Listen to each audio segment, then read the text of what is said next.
पुण्याच्या जेजुरीचे शिवव्याख्याते निलेश जगताप यांनी मराठा आरक्षणावर आक्रमक भाषण केल्याचा एक व्हिडिओ सध्या सोशल मीडियावर चांगलाच व्हायरल होतोय। काय आहे तो व्हिडिओ पाहूयात।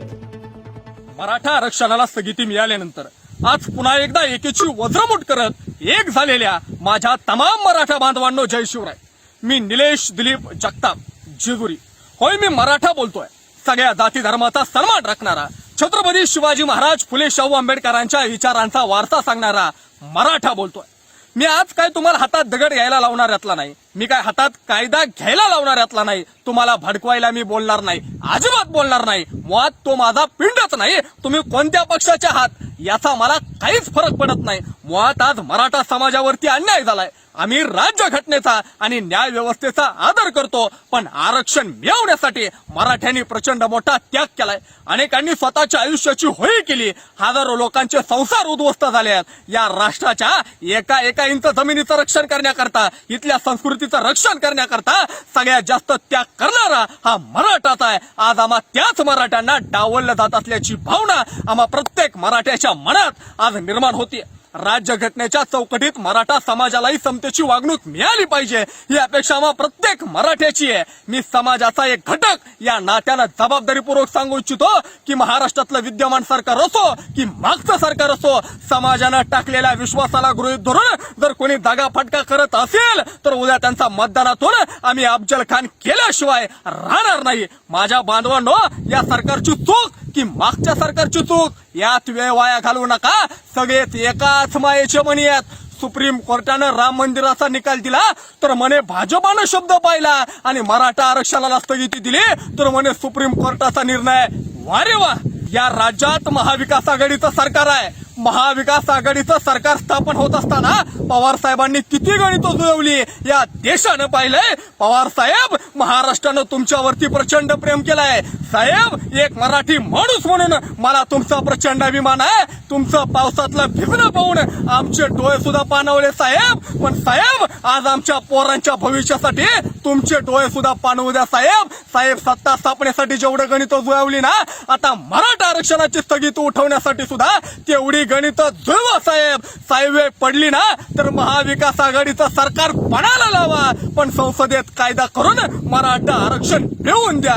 श्रेय घेण्यासाठी सगळेच पुढे येतात, पण अडचणीच्या काळात एकमेकांकडे बोट दाखवून सगळेच मोकळे होत आहेत। देण्याची भूमिका असेल ना तर राज्य सरकार समर्थकांनी राज्याकडे आणि केंद्र सरकार समर्थकांनी केंद्राकडे पाठपुरावा करायलाच हवा। तुमच्या सत्तेच्या संघर्षात आम्हा मराठा समाजाच्या भवितव्याचा बळी जातोय हे आता चालणार नाही। जिसकी जितनी संख्या भारी उसकी उतनी भागीदारी हा काय फक्त तोंड पूजेचा प्रसाद नाही। आता यासाठी वाटेल तो मार्ग स्वीकारण्याची तयारी ठेवली पाहिजे। कोणावर अन्याय करायचा नाही आणि कोणाचा अन्याय सहन करायचा नाही, हे छत्रपती सूत्र आहे। सत्तेला आणि पदाला चिकटलेल्या समाजातील आमच्या सर्वपक्षीय डांबरट दलालांना मराठा समाज जोपर्यंत लाथाडत नाही तोपर्यंत मराठा आरक्षण मिळणं शक्य आहे। आरक्षणाचं ढोंग करून स्वतःचा खिस्सा गरम करणाऱ्या प्रवृत्तींना आता अद्दल घडवावी लागणार आहे, अन्यथा आरक्षण हे मृगजय बनून जाईल। तुमच्या राजकारणापायी गरीब शेतकऱ्यांच्या पोरांचे आयुष्य बर्बाद करू नका। आमचा लढा फक्त जातीचा नाही तर काया मातीचा आहे। 1665 ला पुरंदरचा तह झाला। छत्रपती शिवाजी महाराजांनी जवळपास स्वराज्य तहात द्यावं लागलं। मोगलांना वाटलं स्वराज्य संपलं, पण त्यानंतर केवळ 9 वर्षात माझे राजे छत्रपती झाले। हा या मातीचा इतिहास आहे। माझी तमाम तरुण मराठा समाजातील पूर्ण विनंती आहे, भावांनो, भावनेच्या भरात आत्महत्या करू नका। काही करा, पण इथून पुढे आत्महत्या करायची नाही। तुम्ही आहात तर आरक्षणाला महत्व आहे। मराठा विद्यार्थ्यांनो, तुम्ही अभ्यासाकडे अजिबात दुर्लक्ष होऊन देऊ नका। तुम्ही अभ्यास करा। आम्ही या केंद्र आणि राज्य सरकार सहित सगळ्या राजकीय नेत्यांची ठासून मराठा आरक्षणावरची स्थगिती उठवून पुन्हा मराठा आरक्षण अंमलात आणू। तर आज माध्यमगड, शिक्षणगड, न्यायगड, प्रशासन गड जिंकायचा आहे। हातात तलवार घ्यायची, पण ही तलवार आता लेखणीची घ्यायची आहे। आज या निमित्तानं सगळे जुने दिवस आठवले। याच महाराष्ट्रात मराठ्यांनी 58 मोर्चे उभे केले की त्या इतिहासामध्ये किल्ल्यामागून किल्ले जिंकणाऱ्या मराठ्यांनी वर्तमानात जिल्ह्यामागून जिल्हे जिंकले। कराडपासून वराडपर्यंत, मानदेशपासून खानदेशपर्यंत, हरियाणापासून ते कामानिमित्त लंडनला गेलेल्या मराठ्यापर्यंत जगातला तमाम मराठा एक झाला। भगवे टोपे, भगवे झेंडे, भगवे स्कार्फ आणि निशब्द वातावरणात निघालेले मराठ्यांचे रेकॉर्ड ब्रेक 58 मोर्चे या देशानं पाहिलं।